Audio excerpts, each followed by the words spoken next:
The Gulf War, often portrayed as a swift and surgical success, tells a far more layered and unsettling story when viewed beyond the surface of patriotic broadcasts and military press conferences. In 1990, Saddam Hussein invaded Kuwait, a move widely condemned by the international community. The United States quickly led a coalition to push back Iraqi forces in what was framed as a mission to defend sovereignty and maintain regional stability. But the motivations and outcomes of that war reveal a deeper narrative tied to oil, power, and global dominance. This was not just a rescue mission. It was a calculated response to protect economic interests in one of the world's most oil-rich regions. The coalition effort, dubbed Operation Desert Storm, unleashed overwhelming firepower on Iraq. Advanced missiles and stealth bombers lit up the skies. Over Baghdad in a display meant to stun the enemy and impress the world.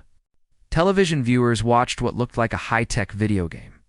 In reality, it was devastating. Civilian infrastructure was obliterated.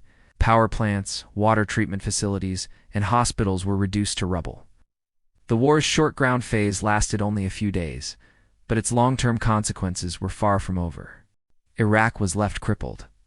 Sanctions imposed after the war created widespread suffering among civilians, while Saddam Hussein remained in power.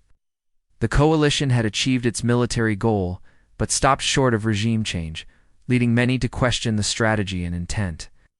Critics argue that the war was never about protecting Kuwait alone, but about sending a message to the rest of the region.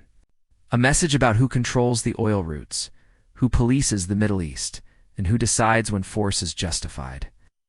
The environmental destruction was staggering. Treating Iraqi troops set hundreds of Kuwaiti oil wells on fire, creating an ecological catastrophe visible from space.